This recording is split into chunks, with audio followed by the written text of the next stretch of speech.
Bom dia, alunos da segunda série. Vamos iniciar a aula número 7, a nova ordem mundial, parte 2, mostrando alguns conflitos dessa região. Então vamos lá, vamos ver a formação do Reino Unido. A questão do Reino Unido foi formado em 1º de maio de 1707, com a união do Reino Unido da Inglaterra ao Principado de Gales e ao Reino Unido da Escócia, e muito mais tarde pela incorporação da Irlanda do Norte. Então nós temos aqui no mapa de vocês, na página 40, tá? A diferença aí que nós temos o Reino Unido da Inglaterra. O Reino Unido da Inglaterra é formado pela Inglaterra, pelo país de Gales, Escócia e Irlanda do Norte. Quando a gente fala Grã-Bretanha, está associado aí, mais uma vez, a esse mapa, inclui os 4 que eu falei, mais a República da Irlanda, que é um país independente. Então vamos lá, vamos dar continuidade ao nosso estudo Irlanda do Norte. A rivalidade remonta ao século XVII, com a expansão do protestantismo anglicano. A partir daí surgiu uma história de grandes confrontos entre protestantes e católicos. Os protestantes são 52% da população que aprovam a união do Reino Unido. São chamados de unionistas. Do outro lado estão os católicos, que representam 42% da população e lutam pelo fim da dominação inglesa sobre Ulster, um nome que é dado pelos irlandeses do norte. E talvez a unificação com a República da Irlanda, já independente, chamado de Eire, maioria católica. A supremacia protestante, com o confisco de terras, privações de direitos políticos, foram formas de controle, o que gerou uma revolta nos católicos. No início do século XX, nós tivemos aí um partido político chamado Sinn Féin, que significa nós sozinhos.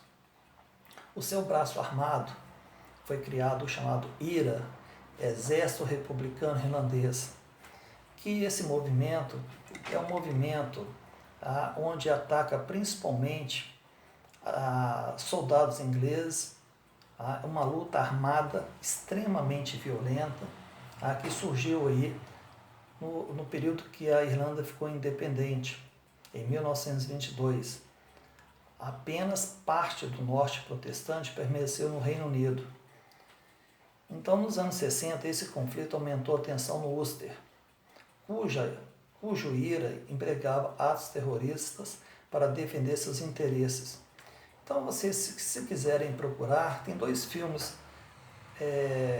falando sobre essa questão aí, o conflito na Irlanda, República da Irlanda do Norte, Em Nome do Pai, que retrata a luta aí do pai e filho em relação a são integrantes do IRA, tá? Nós tivemos também um outro, o Acordo da Sexta-feira Santa, em 1998, onde o Sinn Féin assinou um acordo de paz, tá, com a soberania da Irlanda do Norte, mas ainda mantém a subordinação ao Reino Unido.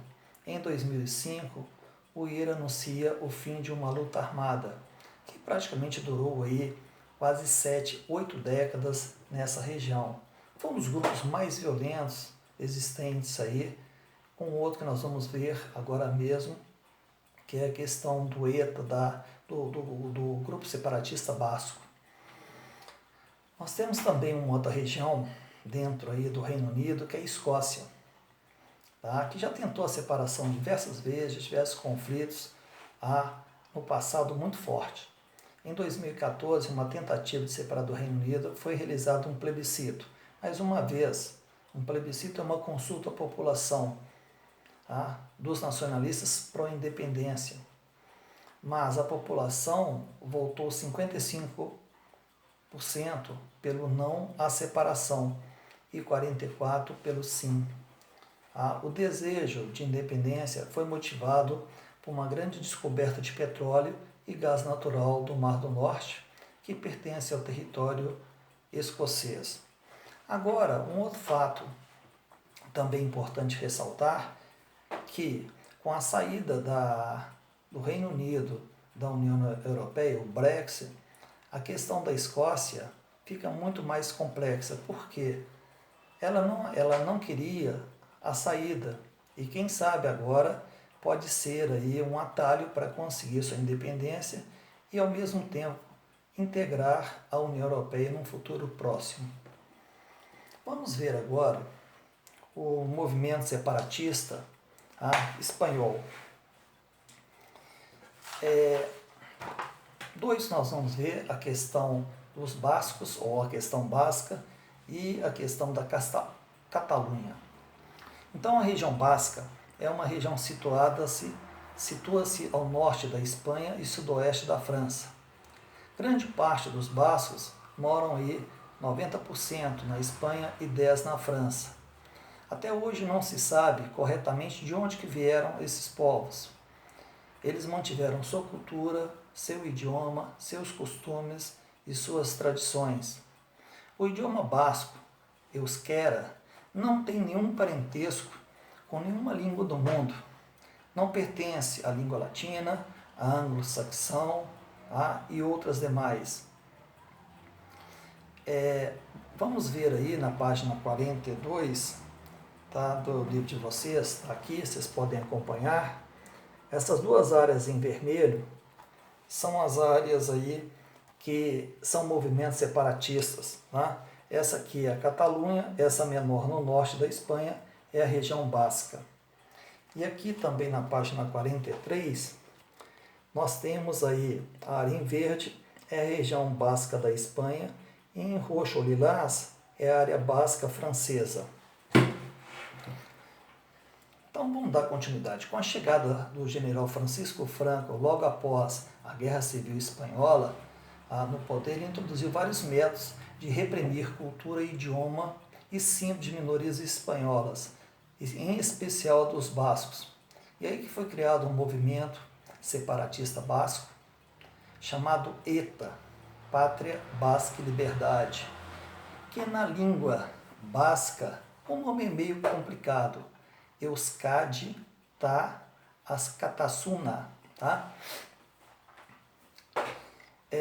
5 décadas de atentados mataram 850 pessoas.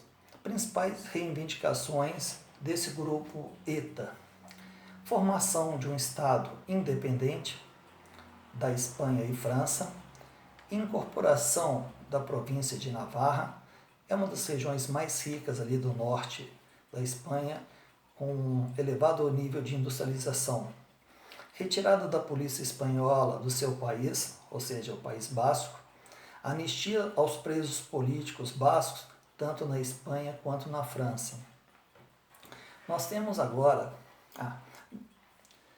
em 2006, os líderes do ETA anunciaram o fim de uma atuação terrorista desse movimento. Então, hoje, a região basca ela tem uma certa autonomia em relação ao governo espanhol. Mas esse movimento separatista hoje já não é tão intenso como foi nas décadas passadas. Vamos ver o separatismo da Catalunha. O desejo da independência de Catalunha remonta desde a Idade Média. Barcelona comandava todo o comércio na região do Mediterrâneo. Hoje essa questão de independência está mais forte, devido a que a sua economia ser comparada à de Portugal, ou seja, a economia da região da Catalunha, onde você tem como principal cidade Barcelona. O estado é o mais rico da Espanha, onde você tem a grande concentração do PIB, ou seja, 25% do PIB espanhol, 16% da população espanhola. É um turismo de grande expressão, principalmente a cidade de Barcelona. Do ponto de vista econômico, a independência traria sérias dificuldades, porque o país, uma região, não entraria na União Europeia, porque teria que ter a aprovação da Espanha. Em 2017, também foi realizado um plebiscito, uma consulta à população, que o governo espanhol até hoje não o reconhece ou não reconheceu esse plebiscito. Grande parte da população votou para a independência ou a separação da Espanha. cujo líder principal, que articulou esse plebiscito, Puigdemont, hoje ele vive exilado na Bélgica. E existe até uma curiosidade também, que o time do Barcelona, onde um jogador catalão, Gerard Piqué, ele quer a sua independência. Inclusive, em todo jogo do Barcelona, eles cantam um hino catalão. Só que ele quer uma coisa que é muito difícil. Ele é a favor da independência do seu país, mas ele quer que o time do Barcelona dispute o Campeonato Espanhol. Isso eu acho uma grande incoerência. E aqui fica o fim dessa parte 2 com vocês.